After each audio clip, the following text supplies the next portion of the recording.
Well, everybody, welcome to Istanbul. Nick Pallavito on the Travel Channel on Pod TV Network, and today we're going to look at some of the sights and sounds of Istanbul. So get your headgear on, and let's go take a look and see what we have today. And we're going to look at what they call the secrets of Istanbul, or Istanbul Secrets.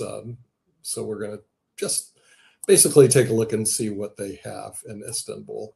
So to start with this, we have, of course, you have to have the fort, the modern fort, and remember, Istanbul dates back to primitive times. And matter of fact, it was conquered in the 400s by Mehmet, which we're going to look at today. But they still have forts because the whole idea was it had a lot of forts to defend itself. So it was built really between the Golden Horn and the Bosphorus and a fort so that no one could take it over. But unfortunately, it was taken over eventually. So as you approach the city, of course, you're going to see a fort.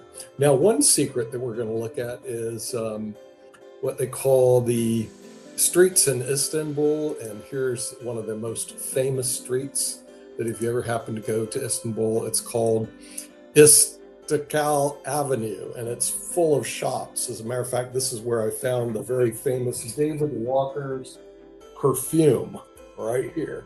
See, and he hosts one of our shows, but he also has a collection of perfume there, and you can find that actually on the street. So this is basically what it looks like, although it goes on for miles. So if you have a chance, you do definitely want to go to and see that. It's kind of an amazing thing to see. So the other thing is where to stay. Now we made a good choice where we stayed at, and this is called the we stayed at the Intercontinental. Okay, so if you have a chance, you want to stay at the Intercontinental.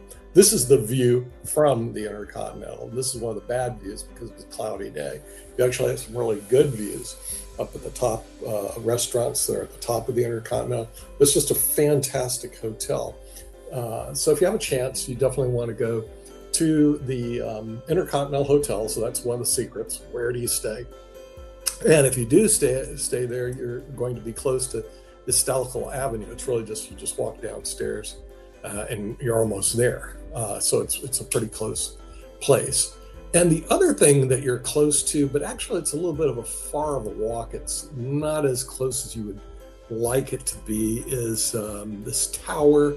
And you're going to hear a lot about it. It's called Galata Tower. Now, we didn't go up the tower because the guidebooks say don't waste your money and time. And plus it was crowded, just like they said. But as we're seeing, yes, because the Galata Tower has history. The Galata Tower actually dates back to 1348 and even before then. So what they did is they built this tower. It's like a watchtower. It's on the other side of the Golden Horn. It's on the side where the Intercontinental Hotel is. So remember, the Intercontinental Hotel is not near the Hagia Sophia. It's not near Topkapi Palace. It's not near the Blue Mosque. That's on the other side of the Golden Horn. But in terms of a place to stay, it's a really, really good place to stay. And then you just take a cab or you take the subways in to see that. But Galata Tower is actually on the side of the Intercontinental Hotel. Now, there's another thing on the side of the Intercontinental Hotel, and this is something you definitely want to see. Dolmabahce Palace. And this place is kind of unbelievable. So if you do have a chance, you do definitely want to go to see the palace. There's Topkapi Palace, and that's what everybody hears about. But there's also this palace, and this is a palace you don't hear a lot about, but it's certainly worth seeing. And what we're going to do is to take you to the first place of the palace, which you want to look at, which is, oddly enough, it's the stairway. Stairway is kind of impressive. So once you go there, you'll see this fantastic stairway that takes you up to the top of it. It's just certainly worth going to see. As a matter of fact, not only did we take a look at this place, we even got a book on it. So there's a whole book you can buy on Dolmabahce Palace. and it'll tell you all about the history. It is the modern palace as opposed to Hockey Palace, which is kind of the older palace. So just realize that'll be on your side of the street. Then here's something also very interesting that you want to look at. Once you go down the street, you got something else that's quite interesting. In other words, most of the city is mosque. However, some of the city is not mosque, and we're going to show you one that isn't mosque. This is called here it is. This is actually a church. So we do have a church. It's St. Anthony of Padua actually has a church there. And St. Anthony is a very famous saint. And Padua, if you go through Italy and everywhere, you're going to see him. He actually has a church in Padua, but he actually has a church in Istanbul. And so that's one of the few churches that you can actually see, because most of the things we're going to look at today will be mosque. But they actually do have a church. And there's another picture, of course, you want to take a look at. Is, okay, well, you can go inside the church. You go inside and it looks like this. It's not a big Baroque church you're used to in Italy. It's kind of okay, but it's not super big and Baroque. Okay, so then wandering back to the palace, you'll come across this person, Mayhead, okay? And he is one of the conquerors of Constantinople. And he also had a big fight with Vlad the Impaler.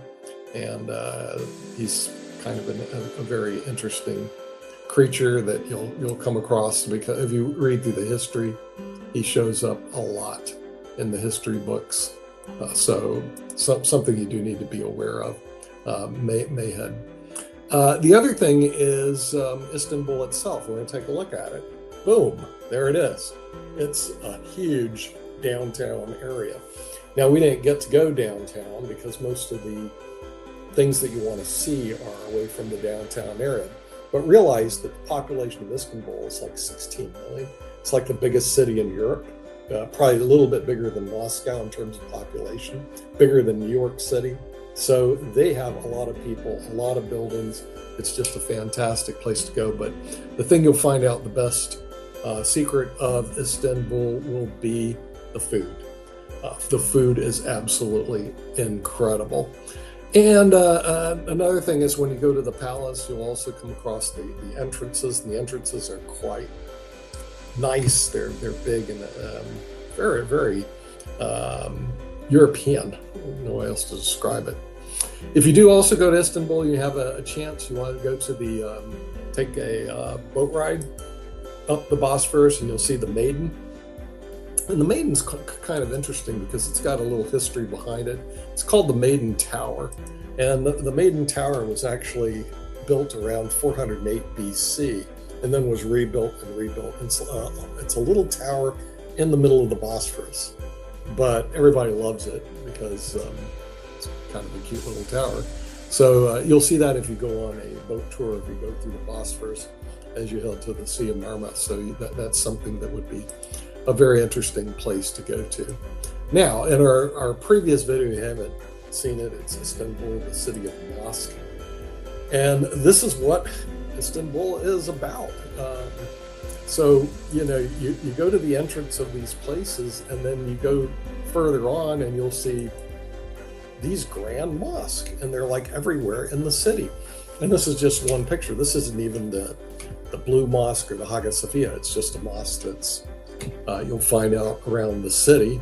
And so we had to go check out some of the mosques. A lot of them you cannot go into, but they're certainly worth looking at.